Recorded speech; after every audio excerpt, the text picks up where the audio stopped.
Story time about how I was sexually harassed twice while working at Walmart. So a little background information. This all happened last year. So originally I was working in a warehouse, but whenever COVID hit, lost my job, I had to get a new job. So I applied at Walmart in the electronics section because they paid more money, period. And on my second day, I finally went and started working in electronics. So they had asked some of the employees to show me around. So while this one employee was showing me around, he took me to the back where the photos were. Well, whenever I got back there, this employee named Terry said, "Oh, she's mine." I just laughed and brushed it off because I felt super uncomfortable and awkward, and he knew I was underage because my name tag was yellow. But even after that, he still kept coming up to me, calling me weird names, just being a total creep. Like, he would keep coming up to me and get super close to me to the point where I could literally feel him fucking breathing on my face. So of course I told my manager about it. He said he's done this before, so I was like, why the fuck is he still here? So they moved me to garden. And while I was working in the gardening section, I met this guy named Jordan. Like for a part 2. Part 2 of how I was sexually harassed twice while working at Walmart. Something I forgot to mention in the first part, I reported Terry several times and they still did nothing about it. So like I said, then I met this kid Jordan, him and I started getting close, and work actually started to become fun. Well, finally after a month, we decided that we were going to go out to lunch during work. So the day that we went out to lunch, he kept telling me that he needed to tell me something. But he was like beating around the bush the whole time. Like for some reason, he just couldn't get out what he wanted to tell me. But then he kept trying to change the subject like he wasn't the one who brought it up in the first place. I should have took that as a red flag before we went to lunch, but I didn't. So he keeps going on about it in the car, right? And then he's like, I'm not really 20, I'm 25 turning 26. So then for some reason after that, whenever he saw my mood change, this guy has the audacity to start touching my legs, fucking rubbing my inner thigh and shit. I kept telling him to stop. I was like, what the fuck are you doing? So then I told him I'm getting out of the car. And he says, I'm not gonna let you like for part 3. Part 3 of how I got sexually harassed twice while working at Walmart. So like I said, he wouldn't let me out of the car, but then we got back to work. And then he had the audacity to keep asking if I was okay when he literally just sexually harassed me in the car. So I went to the bathroom, literally had a whole fucking mental breakdown. I called my mom to come get me because I was not finna stay there. So the next time that I went back to work, I grabbed my stuff and I gave it to one of the workers to go and give to a manager and tell them that I was quitting. Well, one of the managers caught me walking out the back door and she was like, what's wrong? So I immediately broke down. I started telling her what was going on. And then a crowd of people came around us being nosy as fuck, listening to what I was saying. And she was like, you're not quitting. I'm gonna take care of this. So she sent me home and she said that she would call me whenever it was taken care of. So 2 days goes past. I'm like, why the fuck hasn't she called? So then I call and I found out that she fired me. So I reported everything to Walmart ethic team and they just closed my case. They basically didn't do shit about it. Oh, and Jordan wasn't really a manager. He was a supervisor. Should I try to take this to court? Story time about the psycho neighbor that stalked me. So when I graduated college, I moved into a new apartment. When I first got there, I was moving my things in and my neighbor introduced himself and helped me move a couple of things upstairs. After we had got done, he asked for my number, but I told him I wasn't really looking for a relationship. But he said, let's just swap numbers just in case, a fire happens. So I gave him my number and I really didn't think nothing of it. Maybe a week later, he starts knocking on my door and giving me gifts just about every day, like teddy bears and flowers. Then maybe about 2 weeks later, I told him to stop because I wasn't really interested in him. So the next day, I wake up to make coffee and take out trash. When I pass my living room, the teddy bear gift that my neighbor gave me makes a click noise. When I quickly rip the teddy bear open, it's a camera inside. Like for part 2 about the psycho neighbor that stalked me. So, like I said earlier, the teddy bear gift that my neighbor had gave me makes a clicking noise. When I quickly rip the teddy bear open, it's a camera inside, and I go into a panic mode. Out of nowhere, there's a knock on my door, and it's my neighbor. He says, "Good morning, it's me again. You left your trash too close to the curb, so I moved it for you." I realized that my door was still open, so I try to run over and lock the door, but he just opens it. I yell at him, telling him to get out. He closes the door behind him and says, "That's no way to talk to a neighbor." I start backing up. He looks over and sees that I ripped the teddy bear apart. I didn't know what else to do, so I just ran to my room. And he chases after me and pulls my hair. Like for part 3. Part 3 about the psycho neighbor that stalked me. So he comes in, I run into my room, and he chases after me.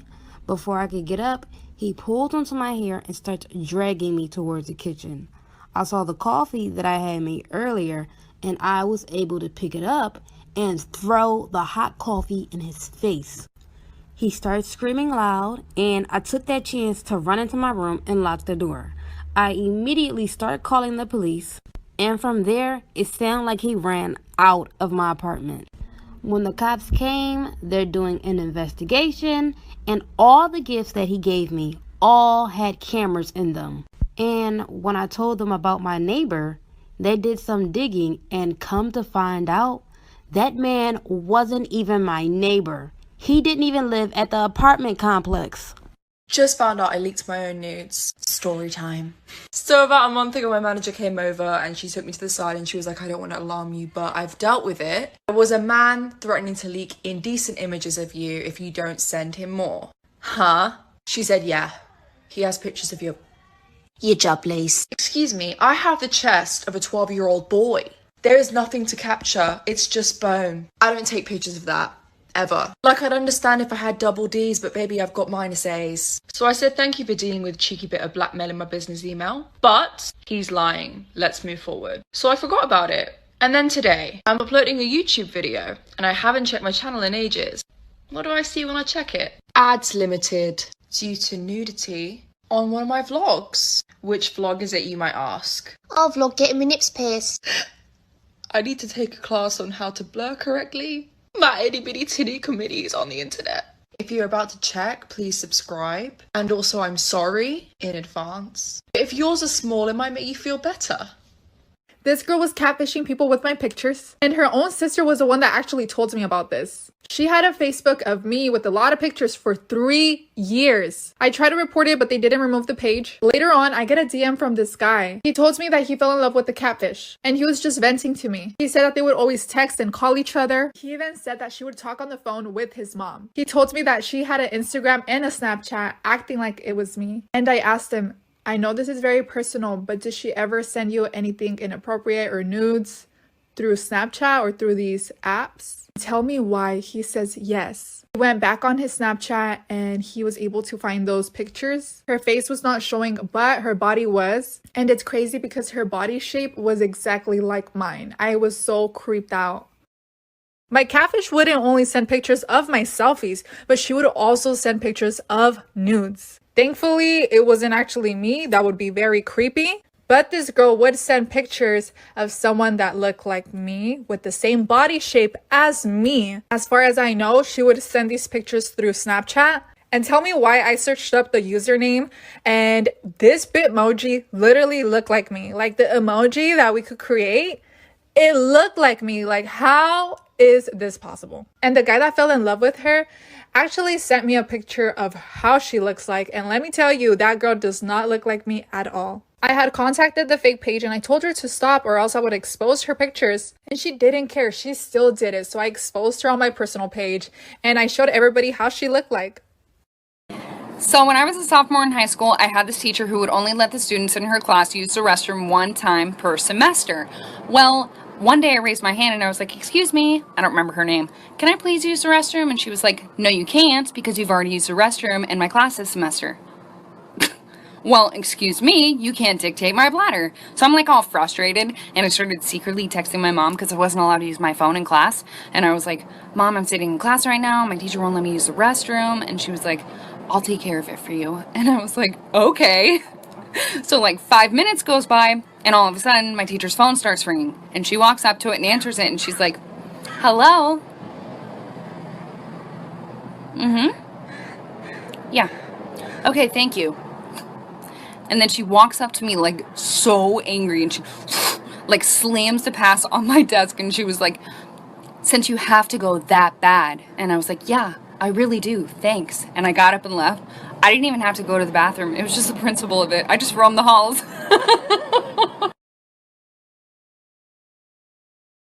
I was in class on Zoom. I wanted to go to sleep, honestly, because like when I'm tired, I go to sleep. I end up falling asleep and then class ends and everyone starts leaving the class. Except me, because I was like in a whole other universe at this point. I was dreaming, I was flying. At this point, me and the teacher are alone in the call. This is the best part! Then the teacher starts talking to me and he's like, Samantha, wake up. Samantha, please. Samantha, you have another class. He woke me up, but I was half awake, so I didn't really know what was going on. So I thought it was my brother waking me up, and I straight up yelled. I was like, shut up, you fat booger. And so then I realized, oh shit, I just called my teacher a fat booger. And now he scheduled a parent conference. I'm going on Monday, so I'm really excited. Story time about the girl who found out that I was hooking up with her boyfriend for 3 months straight. So a little background information. I was in high school, and there was this boy that I really liked. And I had a crush on him since I was in like 7th grade. And the only time he would talk to me is whenever he wanted me to send him nudes. Well, in high school, he got a girlfriend. But while he was dating her, he would still ask me for nudes. And of course, I would still send them. Well, the summer before my junior year, I got a job at this restaurant. Well, almost every single day, the guy that I liked would bring his girlfriend in. Because guess what? His dad owned the restaurant. We're gonna call this boy Alex. Well, the one night I was supposed to close with this girl, but she ended up having to leave because of a family thing. So Alex came in to help me close. And while we were there, we were talking. And this was like the longest that we ever talked. Well, he said, do you want to come over to my house after we're done? So a bitch said yes. And we did the nasty and he took me home in the morning. Well, then he started coming in often to help me close. Well, 3 months later, as I'm closing, his girlfriend and her friends walk in like for part 2. Part 2 about the girl who found out that I was hooking up with her boyfriend for 3 months straight. So like I said, the one night nobody could come in to help me close, and while I'm wiping off the counter, the girl and 3 of her friends walk in. I thought that she might have just forgot something because she was here earlier with her boyfriend, aka the guy that I was hooking up with. So I was super nice. I was like, hey, like, what do you need? And literally, as soon as I finish my sentence, one of her friends comes up behind me and grabs me by my ponytail. And then his girlfriend, we're gonna call her Allie, she comes up and punches me straight in the middle of the mouth. Like literally right in the middle of the mouth. I had to go to the dentist the next day because 2 of my teeth were missing. So then she goes and sits down at a table while she takes a video of 3 of her best friends beating the shit out of me. So then I'm sitting there, I could barely move. And then she plugs in one of those things that like guys shave their head with. And as soon as she figured out how to work the damn thing, it literally took her 10 minutes. My mom walks in because she had been waiting outside for 25 minutes at this point. So my mom called the cops and I pretty much won. My head wasn't shaved. I got a new set of teeth the next day and her boyfriend still hits me up. My brother used to be obsessed with Call of Duty, COD 4, when he was like 12 years old. He had the headset and everything. And I don't know if you guys have ever heard someone play COD 4, but it kind of sounds like this. Get him. Get that mother. Go now. Yeah. You missed the guy. God. So it's a super wholesome game, but to annoy my brother, I used to sit next to him and watch him while he played. And one day he was playing with someone who had the username Little Pickle. And at the time I was 10 years old and I really liked that username. I thought it was cute. So I changed all my usernames, AOL, email, Club Penguin, to Little Pickle. And then somehow my dad found out that I did that. And he thought Little Pickle was a really cute name too, so he started calling me that. And my brother for some reason didn't realize or didn't know. But my dad kept calling me Little Pickle for years and then it caught on, so my friends started calling me Little Pickle. When I graduated college, my parents made a sign that said, "Congratulations, Little Pickle." Then one day last year, my brother was like, "It's weird that people call you Little Pickle." And I was like, "Why is it weird?" He was like, "I remember there used to be the super creepy kid on COD 4 who only ever talked about his penis and he called it his little pickle. All he talked about was his dick." So now I'm 25 and people still call me Little Pickle. Meanwhile, there's some sketchy video gamer out there also calling his penis a little pickle, so. I wasn't gonna do my makeup, but my skin kind of looks like shit, so let's do makeup in a story time. When I was 16, I started dating this 23-year-old guy.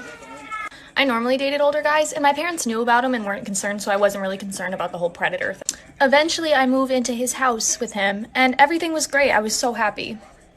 A little while later, I come home one day and I see a note on our door. The note read, "This is not your house. Get your stuff and leave today." I didn't know what to do, so I called my boyfriend immediately. I noticed there was an old man who was the neighbor, just kind of staring at me as I'm standing on the porch on the phone with my boyfriend. Turns out he was the one who left the note on our door. He started walking towards me and I instantly got scared. This is the time when he realized that I had no idea what was going on. And when he started explaining it to me, I had no idea what to believe. What he said to me truly caught me by surprise. Come back for part 2. Part 2. The man came over to me and basically explained that this wasn't my boyfriend's house. When I had first moved in, my boyfriend told me that it was his house that his aunt and uncle let him live in, that it was technically theirs, but they had no use for it, so they were letting him fix it up and live in it. What this neighbor told me was so different. Turns out it wasn't my boyfriend's aunt and uncle's house that he was fixing up for them. Turns out it was an older couple's house who'd been moved to a nursing facility, so they didn't live there anymore and no one was there to take care of the house, which is why it looked so run down. My boyfriend knew this and found a way to get in and convinced me that it was his house. Turns out we were squatters. If you don't know what a squatter is, basically it's just someone who lives in your house. Someone who's like homeless and just kind of like lives under your porch or in your attic or something. Someone who lives in a house that they don't actually own. Come back for part 3, there's even more. Part 3. So basically at this point we end up grabbing all of our stuff and we move into my parents' house. One night my friends invited me to a party and my boyfriend decided to stay at my parents' house and I went out to this party. Well, eventually at some point during the party the cops end up getting called. So I call my boyfriend to come and pick me up because I'm drunk. And a girl answers the phone. And little did I know, this man had a whole secret family behind my back. He had a whole child with a girl that he had been on and off with for probably about 4 years at this point. And while I was at this party, he was with her and their son. So at this point, I call my friend to come and pick me up from the party and take me home. I recruit my friends to help me when I get home to kick him out of the house. It wasn't a big deal to me that he had a kid. It was a big deal to me that he was still with the baby mom and didn't tell me. Come back for part 4, it gets even crazier. Alright, y'all. Part 4. So my friends and I get back to my house and we get up to my room and we start clearing out all of his stuff into trash bags. I'm cleaning out the top drawer of the dresser when I move some of his stuff and I find 4 loaded heroin syringes. I'm so shocked and so disgusted and taken aback. I never knew this man struggled with drug addiction. And to bring it into my house and hide it and not tell me is where I drew the line. I was planning on just keeping his stuff and letting him come and pick it up decently. But after finding the drugs, I wouldn't let him. I put all of his stuff at the end of the driveway and I told him he could pick it up whenever he wanted, but it looked like it was gonna rain. He came and got his stuff and I didn't hear from him for a couple weeks.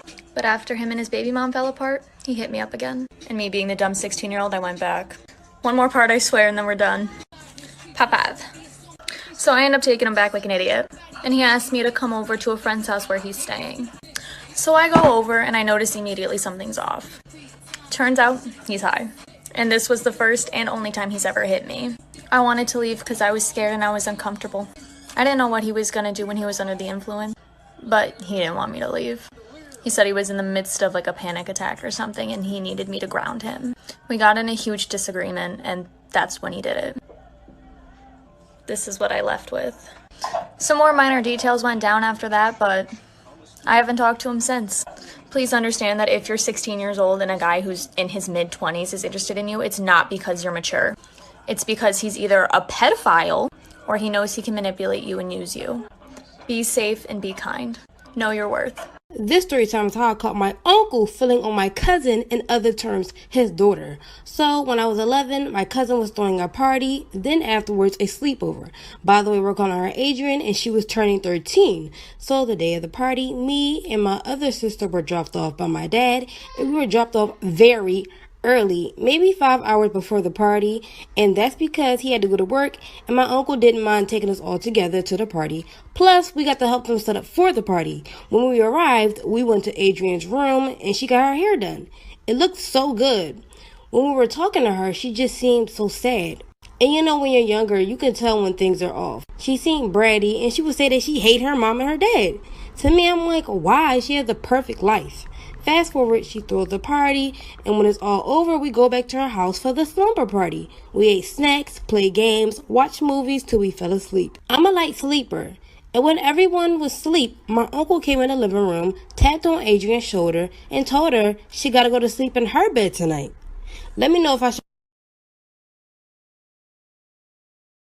This is part 2 of how I caught my uncle touching on my cousin, in other terms, his daughter. So early before, I told you guys everyone went to sleep. We were all asleep in the living room floor in front of the TV, and my uncle tapped on Adrian, telling her that she needed to sleep in her bed tonight. I'm a light sleeper, and I was woke the whole time. Adrian was still asleep, so my uncle picked her up and took her to her room. I was confused on why she had to go to sleep in her room because everyone was asleep downstairs. So 15 minutes passed. I'm still waiting there bored. I don't know what came to me, but I was just curious to see if Adrian was up. I mean, she might have been because I would have woke up if I was switched to a new room. I don't know. I just went up. When I got upstairs, I opened the door. Adrian was asleep, but she was completely naked, and my uncle was sitting right next to her, touching on her. I'm out of time. Let me know if I should make a part 3. This is part 3 of how I caught my uncle touching on my cousin, in other terms, his daughter. Like I said, I couldn't sleep, so I went upstairs to see if Adrian was up. When I opened up the door, Adrian was asleep, but she was naked and my uncle was touching on her. I got scared and was about to run downstairs, but he ran after me, covered up my mouth, and sat me back down in the room. I started crying, and he said if I didn't shut up, he was going to beat me, so I shut right up. In the midst of it all, when he was standing up, I didn't notice before, but he had on no pants. I started sniffling, and the noise I was making had woke Adrian up. She looked at me, then looked at herself and saw that she had on no clothes. She jumped back and immediately wrapped herself up in a blanket. I started crying again, and my uncle said, "If you don't shut up, girl, I'm gonna smack you." Then Adrian yelled at him and said, "Don't hurt her." And immediately he popped her and said, "What I tell you about talking back?" And from there, Adrian just sat there frozen, touching her face, and I shut right up. This is part 4. I caught my uncle touching my cousin, in other terms, his daughter. So, after my uncle popped Adrian, she got real quiet. Then out of nowhere, she started to burst out crying. My uncle was trying to tell her to be quiet, but she just got louder. I don't know what it was, but as soon as I saw her crying, I started crying too. Immediately, Adrian's mom busted in the room asking what's going on. My uncle was trying to convince her that everything was okay. She grabbed Adrian and saw that she was naked. Adrian's mom started to get upset. At this point, everyone was waking up. She took both me and Adrian out of the room and yelled at my uncle, telling him to throw his clothes on and go. We went to the bathroom and she asked us questions. I told her what I saw, and Adrian told her everything, even things I didn't even heard about. It seemed like her mom had speculations that this was all going on, and her mom started crying. Towards the end, I really don't know what they did afterwards. I told my dad, and from there, me and my sister was never allowed over my cousin's house, and I haven't seen her in 8 years. Okay, story time. So I work at a jewelry store, and today a man came in looking for a gift for his wife for their 10th year anniversary. He ended up picking out a piece that said, "My beautiful wife." And I said, "Anything else for you today?" And he said, "No, that's it for her, but I do want to make another purchase using a separate credit card. And could you possibly create a different account for me?" And I said, "Sure, what are you looking for?" And he said, "Do you have anything that says girlfriend?" And I said, "Yes." And he said, "Perfect, I'll take it. And do you have anything that says happy 1 year anniversary to go with it?" And I said, "Yes." And he said, "Perfect, I'll take it." So I boxed everything up all nice and I put them in their respected bags. He had me mark a K for Kristen on the bottom of his wife's bag and an L for Laura on the bottom of his girlfriend's bag. I put pretty bows on them. I handed it to him. I said, "They're gonna love it. Have a nice day." And he said, "Thank you."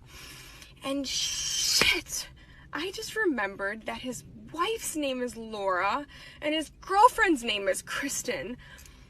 I must have mixed up the bags. Oops. A little girl made me cry last night. So the coffee shop that I work at also has ice cream. And so this lady had brought in her granddaughter to get ice cream. This little girl's probably about 4 or 5 years old. And she asked for ice cream with sprinkles. And so I absolutely loaded it with sprinkles because she's a kid and I have a heart. And the entire time this girl's eating her ice cream, she just keeps glancing at me. And right before they're about to leave, the grandmother brings her up and says, "Okay, tell her what you wanted to tell her." The little girl looks up at me and goes, "I think you're a princess." And the grandmother goes, "Tell her why you think that." And the little girl looks up at me and goes, "Because you remind me of sunshine." One time when I was in 8th grade, I got a hickey on my neck because I had daddy issues, and my teacher noticed and sent me to the principal's office, and the principal was like, "I'm calling your mom." And I was like, "I burned my neck with a curling iron on accident." And she was like, "No, you didn't." So on the bus ride home, luckily my best friend and I shared the same bus stop, and I asked her if I could go to her house really quick to burn my neck with her curling iron, and she said yes.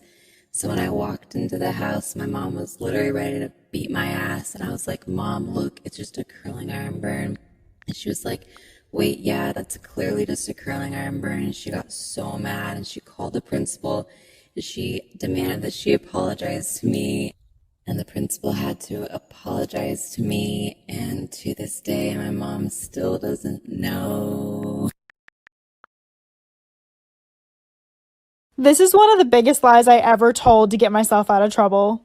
So back in high school, I used to run on the cross country team, but by no means was I competitive or athletic at all. I was honestly just there for the social aspect of it. All throughout my freshman year of high school, I would literally run to Cold Stone Creamery to get ice cream and bring it back to everyone on my bus. I don't know if that tells you what kind of athlete I was, but yeah.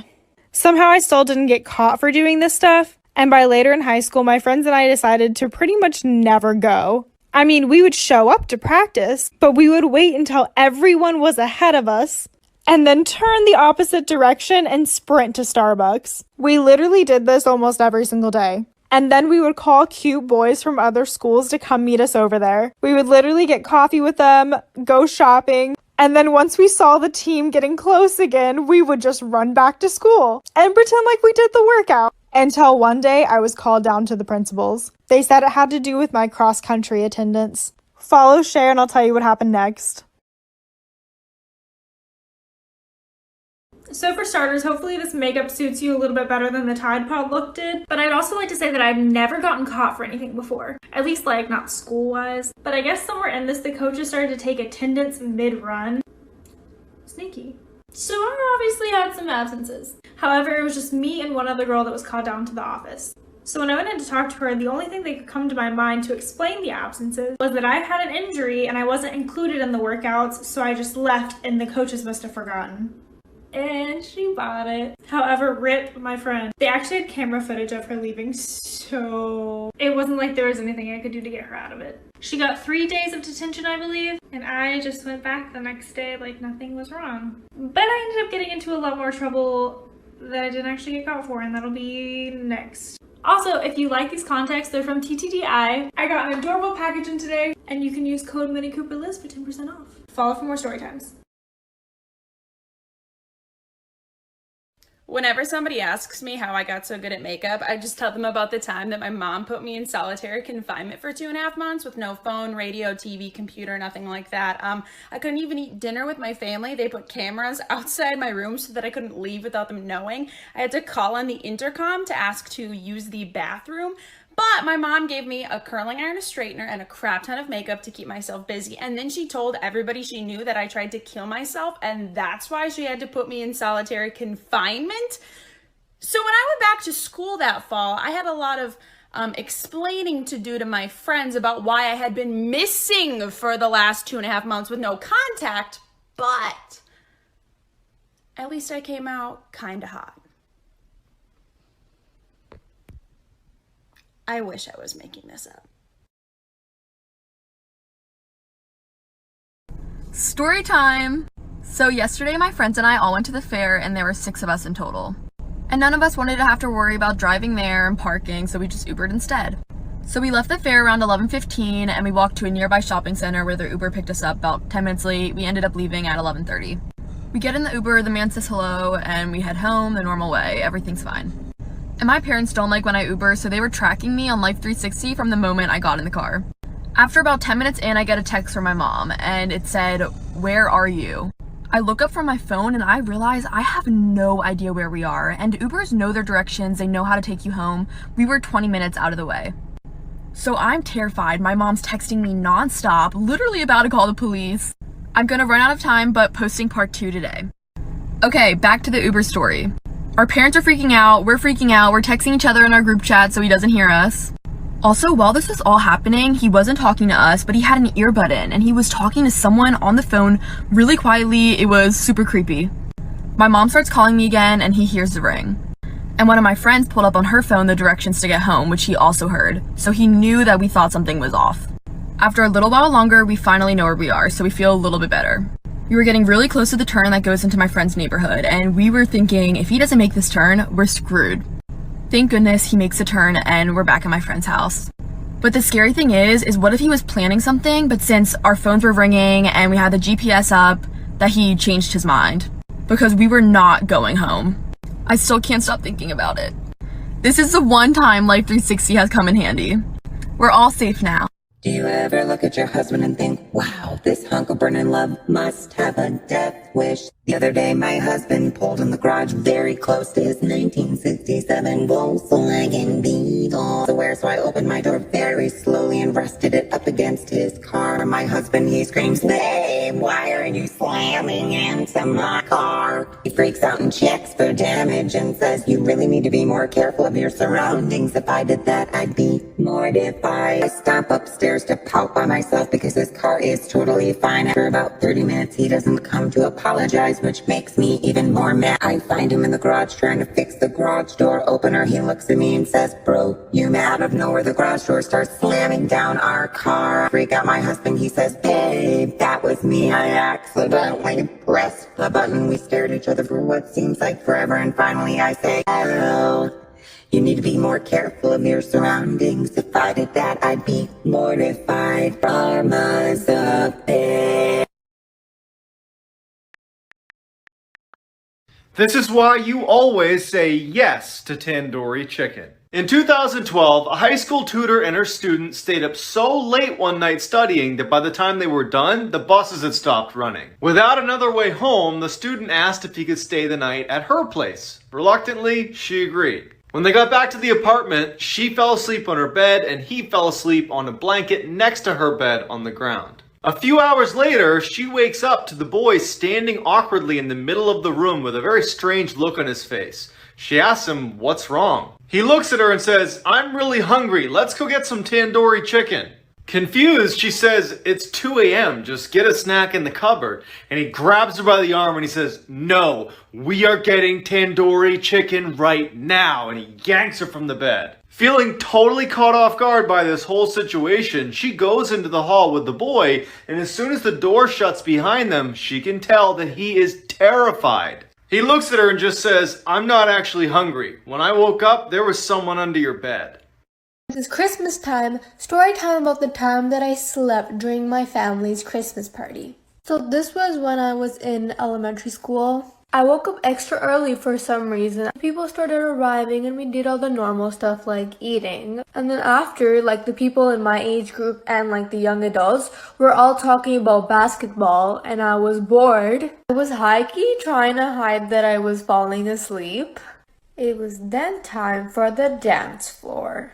I was way too tired to be dancing and people kept pulling me back to dance. I ended up going to the same chair over and over again while people were trying to make me dance. At one point, I got way too comfortable with my chair and I started sleeping, like actually sleeping in front of everyone.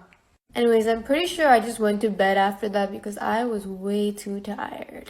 I was 21 when I found out I was pregnant with twin girls. My sister is 28 and has had 14 miscarriages. She's only had one successful pregnancy, which resulted in my 4-year-old niece. I'm not against having kids, but I definitely wanted to wait until I graduated with my degree and I was married to my significant other. From the start, my mom has been saying I should give my babies to my sister since she deserves them more than I do. And my sister completely agrees. I told them hell no, and my mom calls me a selfish bitch. Throughout my pregnancy, my sister has been begging me to give her at least one baby since I'm having 2. The last time I saw her, we were having lunch and she started babbling about keeping one of my babies, so I paid for my meal and left and haven't seen any of them since then. After I have my girls, I log on to Facebook to hundreds of threatening messages from my family and friends about how I stole my sister's babies and ruined her life. She posted a picture of her nursery that she had for my babies. There's so many posts about how generous I am for going through the pregnancy and giving my sister the babies. She told everyone I was giving her my babies, and she has my pictures of them in the NICU saying how she can't wait to bring them home. When I was 17, my family actually forgot about my birthday, so when I told my best friend, she felt really bad for me and convinced her family to do something with me. So they took me out to eat at a restaurant where they throw like bread rolls at you, and they told the waitress that it was my birthday. So the waitress asked me to stand up, and I was like, no. But everyone kept staring at me, and my best friend was like, just stand up. So I stood up, and the waitress announced to everyone in the room that it was my birthday, and she asked everyone to sing happy birthday with her. But absolutely nobody sang, so it was quiet. So I slowly sit back down on my chair and I look over to my friend and she's just laughing because this is hilarious to her. And then I look over at the waitress and she looks scared and she starts giving me a bunch of extra bread rolls and she's like, I am so sorry. Needless to say, it was very awkward and a birthday that I will never forget. One time in high school, I told my mom I was sleeping over at my best friend's house, so I dropped my phone off there and then I went to go hook up with a guy at his house. But I left super early the next morning because I had a job interview. And so I was getting ready for my job interview the next morning and my boob really started to hurt, so I looked in the mirror because your boob shouldn't hurt. And then I saw my nipple was hanging off and I put 2 and 2 together and I realized the guy I hooked up with last night must have been my nipple off. So I run into my sister's room and I'm like, dude, my nipple is hanging off. And she's like, you need to go to the emergency room. So I go to the emergency room and they're like, we're going to need to sew that back on. What's your insurance? And I was like, is my mom going to find out if I give you my insurance? And they were like, yeah. And I was like, okay, fine. Here's the money out of pocket. So they sewed it back on. I went to my job interview. And to this day, I act like nothing ever happened. This is why you should be careful what you put in the mail. In 2015, a man was asked by his neighbor to collect his mail while he was gone for a few weeks. A few days later, a large package arrives on his neighbor's front porch. The man can barely lift it, but gets over to his garage where he accidentally drops it and hears something break inside. Hoping his neighbor would think the damage occurred en route, he closes his squeaky garage door and forgets about it. But over the next couple of days, whatever was in that package started to smell so bad that he decides to open it up. Inside were 2 very important finds, his neighbor, who was dead, and a camera that was still recording. The police bring the man in for questioning and show him what was on the camera inside the box. It starts with his neighbor talking to the camera about how excited he is to mail himself home for his YouTube channel. Then, police fast forward to the very end where they see that the neighbor is now sleeping in the box, and then suddenly gets dropped and you hear a crack, and that's his neck breaking. And then you hear a squeaky garage door close. You ever see a red car, don't do what he did. Once there was a man in Mexico who took a night shift at work. After work, as he was walking home, he saw a bright red car. The red car pulled up in front of him and 3 women were inside. They asked if he needed a ride home, and because he thought they were beautiful and harmless young women, he agreed. The next morning, his wife realized he never came back home. She called his work and they didn't know where he was either, so she called the police.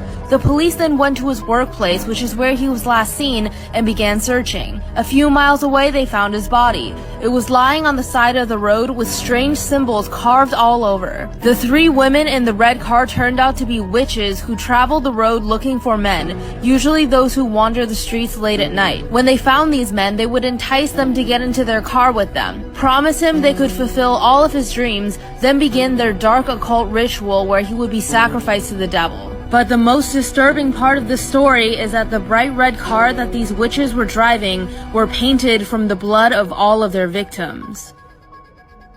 I'm going to be telling you the scary story of the house I lived in elementary and middle school. It was a 3-bedroom house, 1 bedroom in the basement and 2 bedrooms upstairs. Because I was the oldest, I got put in the bedroom in the basement. Right when we moved in, I already had creepy feelings about the house. I hated being downstairs by myself. One day I dropped a $20 bill behind my dresser. I decided to move my dresser all by myself, and behind the dresser was this door. It wasn't a normal door, it was really short and just squared. It was also glued off, so I couldn't get into it. Me and my neighbor, who were best friends, worked at it for days to get into it. We finally got it open, and inside was another room. It was almost like an underground attic. The walls were wooden, the ceiling was wooden, there was no carpet, but it smelled awful. My parents found out and they were super mad at me for opening the room. They of course put that dresser in front of that door for a reason because they knew I would explore it. But after that, things started to get weird. Stay tuned for part 2. This is part 2 of my scary childhood story about the door behind my dresser. Of course, my parents were really mad at us for opening it up, so they sealed it back up. They just didn't want us to get hurt from all the rusty nails or if there was mold inside. But I think we released something when we opened that door and a lot of things started to happen. First, I started having night terrors to the point where I would scream at the top of my lungs and not wake up. My parents would have to come downstairs and wake me up and put me back to bed. Then, every single night, I would have this reoccurring dream that me, my mom, and my brother were all at a picnic at the beach. This super old lady would walk up to us and she would take me. She then would lock me up in the room behind my dresser. This dream would reoccur every single night for months. It scared me so much that I started to not sleep at night. I developed insomnia and would only sleep for 2 to 3 hours per night at only 8 years old. There was a couple nights where I swear I saw the old lady standing in the corner of my room. My parents just thought I was hallucinating from no sleep though. Stay tuned for part 3. This is part 3 of my scary childhood story about the door behind my dresser. Because I wasn't sleeping and developed insomnia, my parents took me to a sleep therapist. The only thing the therapist gave me was a bunch of sleeping pills.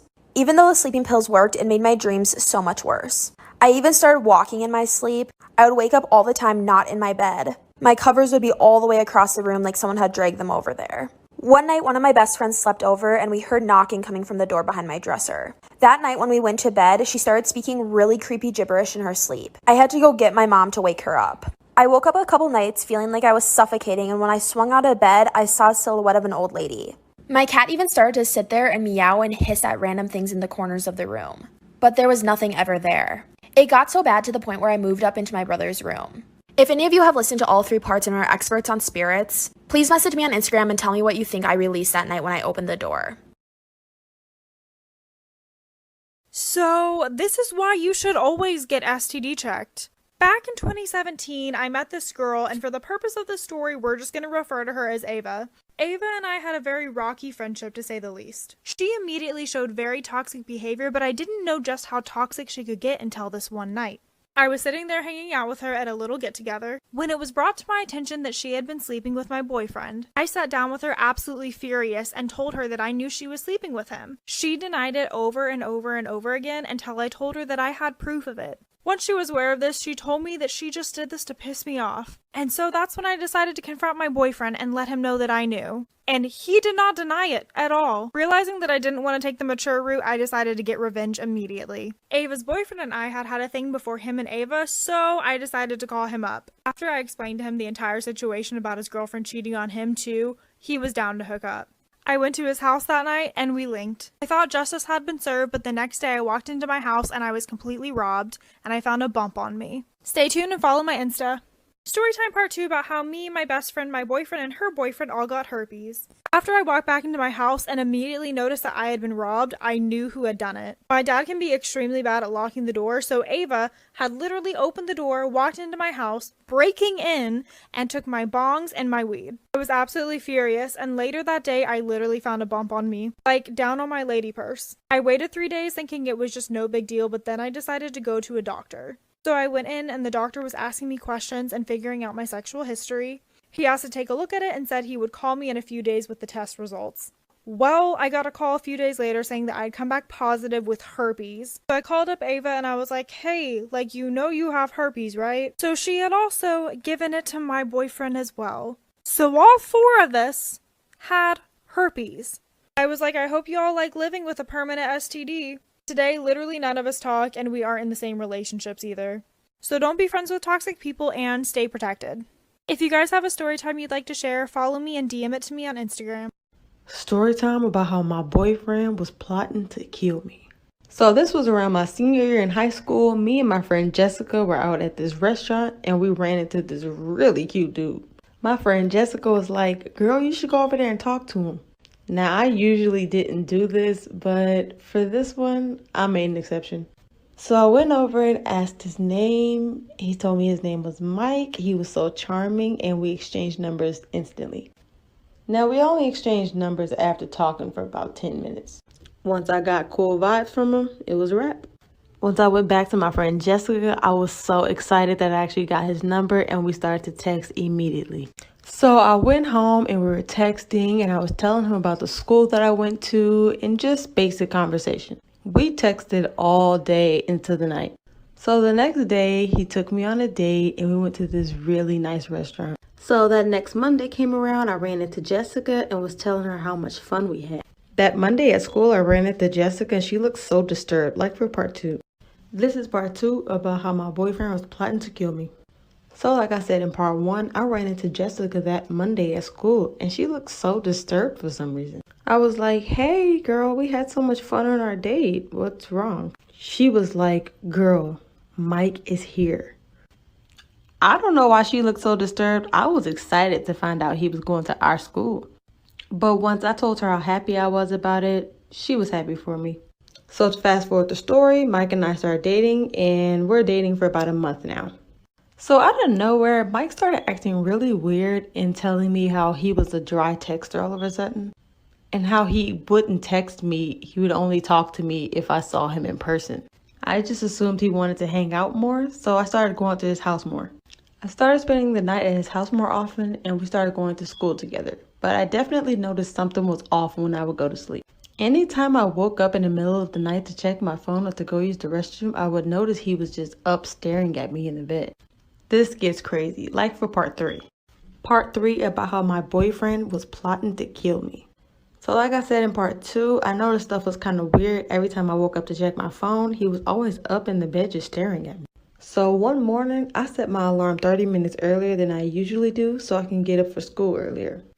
I noticed he wasn't in the bed, so I'm using my flashlight and I'm just walking around the room, looking in the closet, trying to find out where he went. So I checked the restroom, he's not in there. I checked the bed, under it, the closet, he's not there either. So as I'm walking down the stairs, he's coming up the stairs. He had boots on, a leather jacket, sweats, and gloves. He was holding a knife and he had a big trash bag with him. I was like, Mike, what are you doing? He says, oh, I just didn't want to wake you up, but I was getting ready to take the trash out early. Him having a knife did not make sense to me, so I turned around and I took off running upstairs. He then screamed, let me explain, while he was trying to stab me. I jumped out of the window in the bathroom, then later, once I got home, I found out his name wasn't even Mike and he was a serial killer. So when I was getting ready for school one day, I picked up some lotion and was going to put it on my face. It looked a little weird, but I figured my mom bought me some new lotion. So when I got to school, everyone was staring at me, but I didn't know why. I see my friend Zai and I asked him, yo, why is everyone staring at me? It might be because of your face. I ain't never seen your face that smooth. My face is smooth? What the heck is he talking about? So I went to the bathroom to see what he was talking about. Woo, my face is smooth. It must be that new lotion. So I went back outside smiling because my face is smooth. All of a sudden, Brain comes up to me and smacks a piece of paper on my face. Oh, everyone, Desmond's wearing makeup. I didn't know it was makeup. I didn't know. I thought it was lotion. What more do you want from me? Stop it. Here's another toxic best friend story time and how I ended up having to fight her over her own boyfriend. So we're calling her Regina, and at the time we just graduated college, and that's where she met her boyfriend Kyle. They were together for a couple months, but I never met him, and as the story goes on, you'll find out why. 5 months into their relationship, Valentine's Day is coming up, and I wanted to do a double date. The 14th comes, and she canceled on me last minute, and she literally said, word for word, that she doesn't need her boyfriend being tempted to try to cheat on her on Valentine's Day. I didn't like that because she was implying that I would be the reason why he cheated. Anyways, a couple months later, I planned for us to do another double date for 4th of July. So we went to the beach, and of course, we wore bathing suits. I wore a 2-piece and she wore a 1-piece with a skirt. When we get to the beach, I start to get undressed. She pulls me aside saying, why are you wearing that in front of my boyfriend? You look like a whore. Like for... Here's part 2 of how I ended up having to fight my toxic best friend over her own boyfriend. So, like I said before, we go to the beach, we start getting undressed, and my friend Regina pulls me aside and saying, why would you wear that in front of my boyfriend? You look like a whore. I get mad at her and tell her that we're at a freaking beach. What else do you expect me to wear?